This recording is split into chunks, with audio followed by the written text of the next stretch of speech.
Hello everyone, I'm Valentine from Valentine Bodyworks. In this video, I'll be briefly discussing hip and pelvic instability and how they might present during certain movements and situations. In my practice, I've worked with a lot of people who, regardless of their age and their ability, find it elusive and tricky to spot during their training.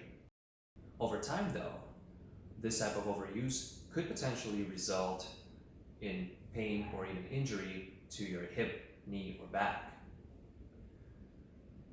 Some functional discrepancies are inevitable and maybe even natural to have. What's important though is that we become aware of them and address them during our training and thus improve our general performance. So let's now look at some common examples of how this type of hip and pelvic instability can present during training or certain movements, and then later let's look at some specific exercises to help improve our hip stability and also our balance.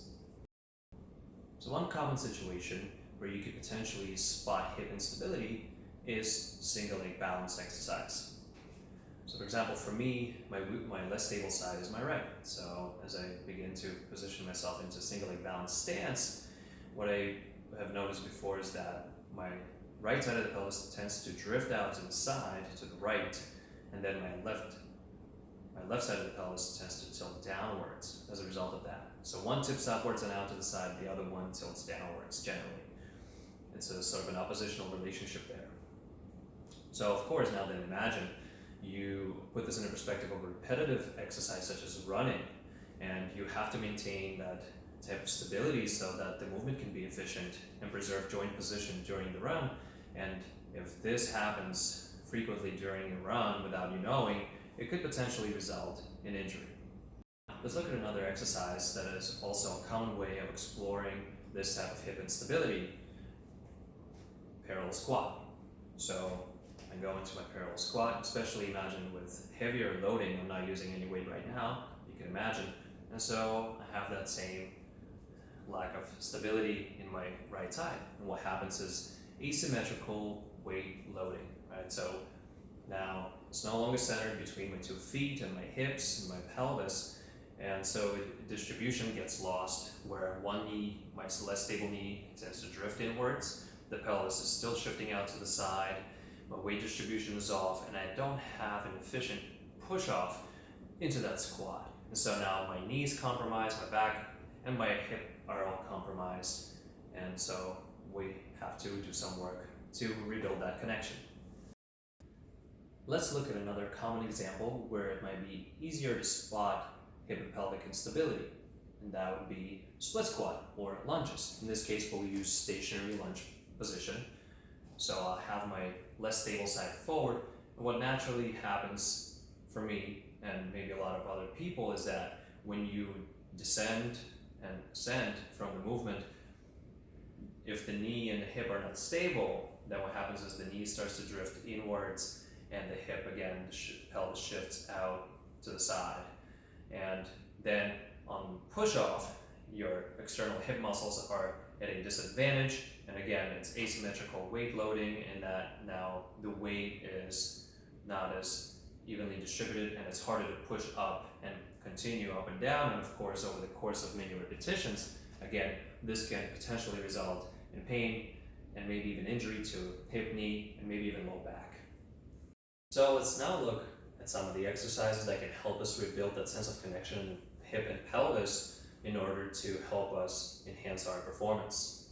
First thing, we can come back to our single leg stance, right? Now we become aware, okay, this tends to happen. Another way to see this is, or think about it, is if you stand, and a lot of times when you stand and talk for a long period of time, what can happen is you begin to sort of shift your hips and get into this type of sassy stance, maybe, as people call it sometimes, where it's just a habit, right? And when somebody tells you, oh, your hips are out to the right, and then you try to go to the left, and you're like, wait, it doesn't go that way, huh? Okay, so that's another way that you can sort of think about this as a pattern that maybe presents in your life outside of training. So knowing that, so I'll go right to my less stable leg. It is helpful to start on the more stable leg in some ways, because you can then see what it does more efficiently, maybe sensorially and so forth, and then somehow take that knowledge away and transfer it onto the other side.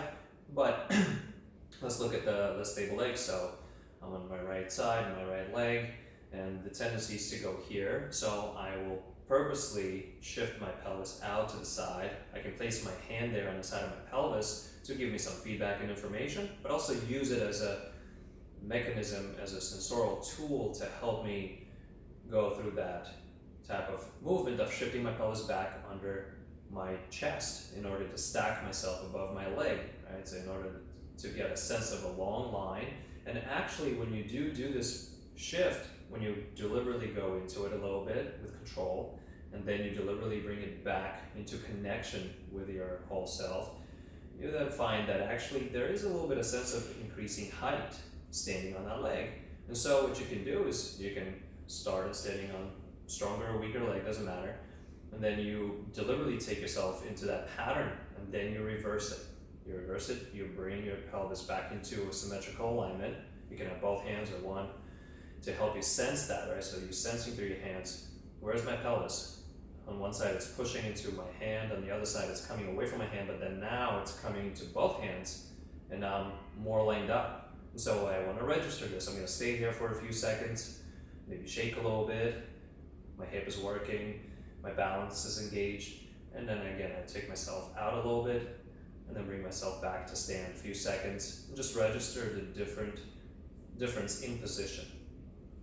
Another helpful exercise you can try for yourself, or maybe you already know, is resistance band exercise for your hips. So we will have you adjust this on the middle of your feet from the outside. You do it differently if you already know what I'm talking about. So this is a little bit more advanced, right? So you might take some time to get this and feel good about it. Start with the lighter resistance.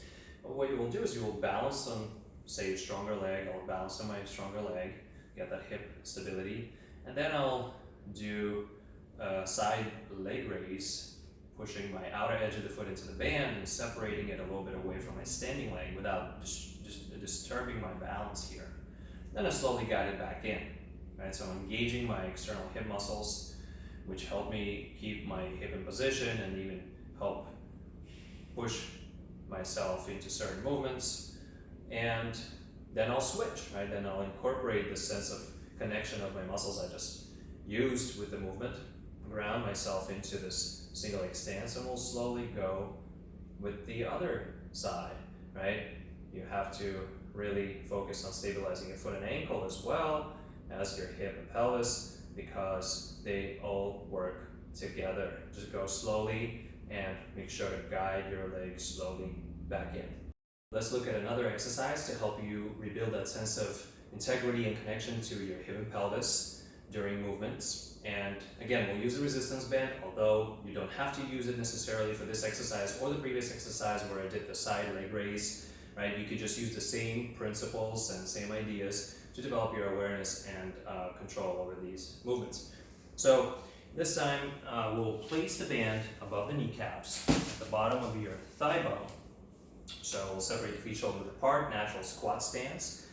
And what I'll do is I'll squat down maybe a quarter of the way down, small squat, midi squat, and I'll stabilize my more stable leg in position, and then I will allow my less stable side to go inward, as it might in certain movements, and then outward, right? So my knee and hip rotate in a little bit, and then I push them back out in position into better joint alignment, where then I feel my outer foot pressure connect to the floor more, my toes are more spread out, my heel is more grounded.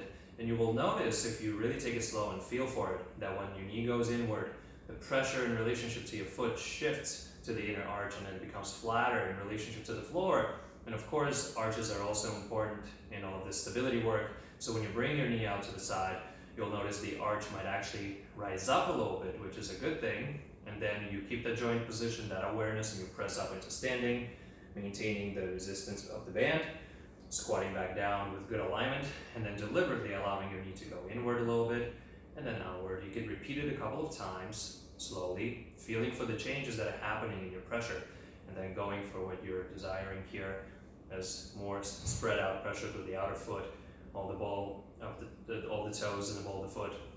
And of course, your heels are grounded, and you push into your heels, keep the resistance of the band, and then you stand up. And feel free to repeat it as many times as you need to get sense of difference and connection in your hips. All right, so we're almost there, but let's look at one more exercise that can help you rebuild that sense of stability and connection in your hip and pelvis, and of course help you improve your overall performance. So this next and last exercise for this video is the side plank, and there are many ways to do it. People do it on straight arm, elbow, feet stacked, separated, or bent, knees bent, what have you. So you do what is appropriate for your level, and that might take experimentation, or if you feel one way is just too much, too intense, too uncomfortable, scale back a little bit. It's okay. It's better to scale back than push yourself into discomfort and pain, which then just not going to teach you and help you with much. Okay, so I'm going to do what's appropriate for me. What I've done a lot in general is form side plank. Okay, so joint position, of course, is always very important. Shoulder above elbow. My feet are going to be stacked. The outer edge of my bottom foot is into the floor, so that I can use it as a pressure point to push into the floor in order to get myself up off of it. So pushing into my elbow on the foot, outside of my foot, stacking myself, feeling for what that connection is like, the sense of stability in my side, through my chest, the side of my chest, the side of my pelvis, side of my leg. I hold it there for a few seconds, feel it out, and then slowly let my hip droop down a little bit, shift toward the floor, toward the side that faces the floor, and then away toward the ceiling. So shift the pelvis downwards deliberately, then press into your forearm and outer foot, bring the pelvis back into a stacked place, and register, let it stay there for a moment, register the position, and you can keep it for longer if you want to just work on stability aspect of this position, or you can do and work that positional part of it. That actually involves a little bit of strength from your muscles in order to help you get that pelvis back up into alignment. So if you're looking to improve your stability at the hip and pelvis, and therefore improve your balance and overall performance, you may want to start with those assessment type exercises, such as the ones I showed in the beginning of the video: single leg stance, squat, split squat, what have you. Whatever gives you personally more information about your own performance in that way, and then following up with intervention type exercises such as the ones I showed you in the video, or the ones that you might know.